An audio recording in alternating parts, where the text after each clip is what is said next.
In the early hours of March 8, 2014, Malaysia Airlines flight MH370 prepared for what should have been a routine journey. The aircraft, a Boeing 777-200ER, was set to embark on a 5.5-hour flight from Kuala Lumpur International Airport in Malaysia to Beijing capital, International Airport in China. The route was a well-traveled one, passing over the South China Sea and Vietnam, before making its way across southern China to the bustling capital city. The aircraft, registered as 9MMRO, had been in service since 2002 and was one of the most advanced and reliable airliners in the world. With a strong safety record and state-of-the-art navigation systems, the Boeing 777 was designed to operate on long-haul flights with utmost precision.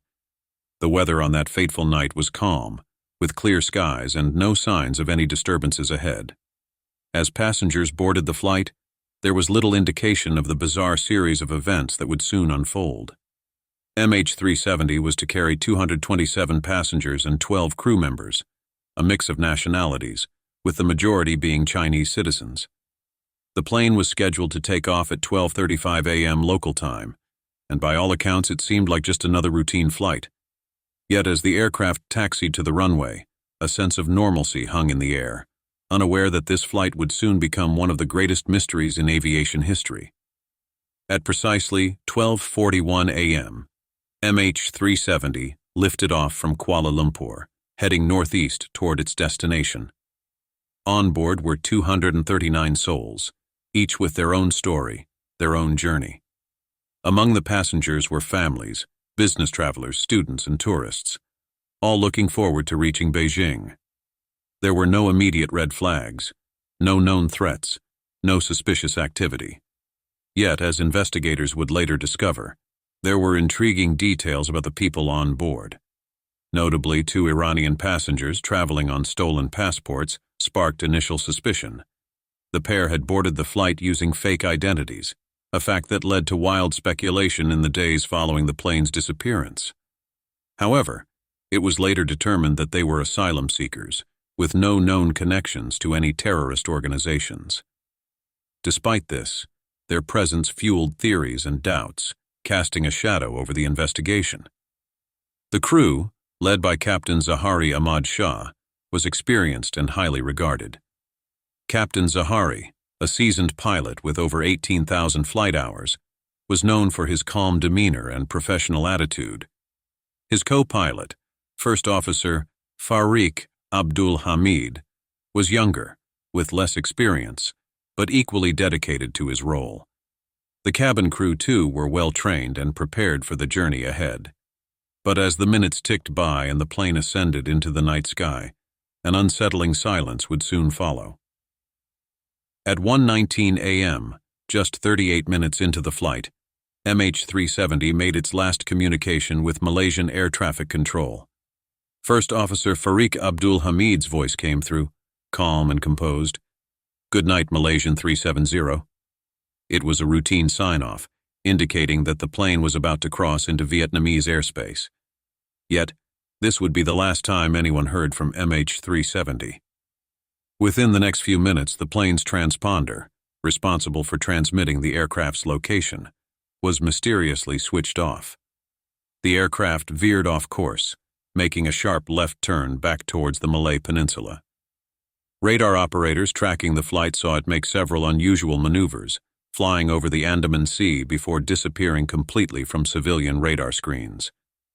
Behind the controls, Captain Zahari and First Officer Fariq must have been faced with an unprecedented situation. Was it a mechanical failure? A deliberate act? In the absence of distress signals or communication, the cabin crew and passengers were likely unaware of the growing peril. As the plane ventured into the unknown beyond the reach of radar and radio, it vanished into the dark expanse of the Indian Ocean. For hours, there was no sign of the plane. Search and rescue efforts were immediately launched, with ships and planes scouring the area where the flight was last seen. But MH370 had disappeared without a trace, leaving behind only questions and a growing sense of dread. The initial hours following MH370's disappearance were marked by confusion and uncertainty. At 2:22 a.m., military radar detected an unidentified aircraft believed to be MH370 flying west across the Malay Peninsula. The plane was tracked as it crossed the Strait of Malacca and headed towards the Andaman Sea, before it vanished completely from radar at 2:40 a.m.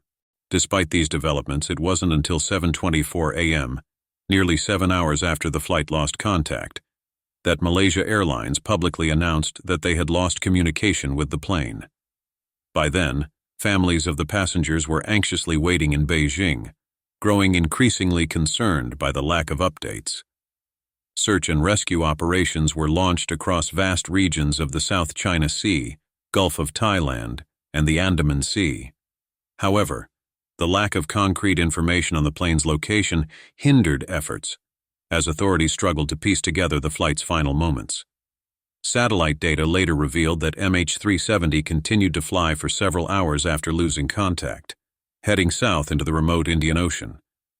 But this revelation came too late, and the search area expanded into one of the most challenging and remote regions on the planet.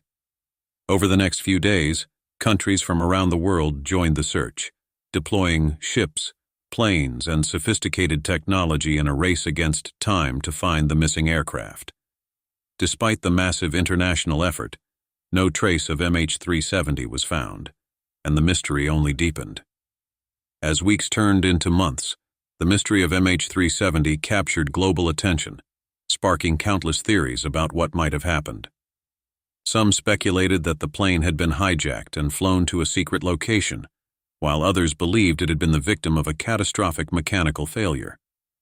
Conspiracy theories ranged from alien abductions to government cover-ups, each more far-fetched than the last.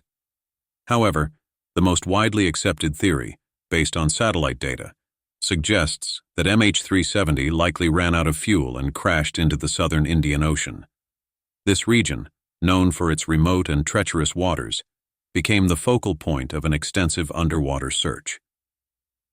The Australian Transport Safety Bureau, ATSB, led the search efforts, covering over 120,000 square kilometers of the ocean floor.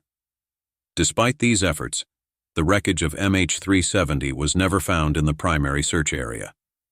It wasn't until July 2015, more than a year after the disappearance, that a piece of debris washed ashore on the island of Réunion in the Indian Ocean. This piece, later confirmed to be from MH370, reignited the search and offered a glimmer of hope to the families of the passengers. Over the following years, more debris was found on the shores of islands in the western Indian Ocean, but the main wreckage remains elusive. The disappearance of MH370 remains one of the greatest aviation mysteries of all time. The tragedy led to significant changes in international aviation regulations, particularly regarding real-time tracking of aircraft. The search for MH370 officially ended in 2018, but the quest for answers continues. To this day, the exact location of the plane and the true cause of its disappearance are still unknown, leaving the world to wonder what really happened on that fateful night. Thank you for joining us as we explored the mystery of Malaysia Airlines Flight MH370. This tragic event has left a lasting impact on the world, reminding us of the fragility of life and the importance of continuing to seek the truth. If you found this video informative, please like, share, and subscribe for more deep dives into some of the world's most intriguing stories. Until next time, stay curious.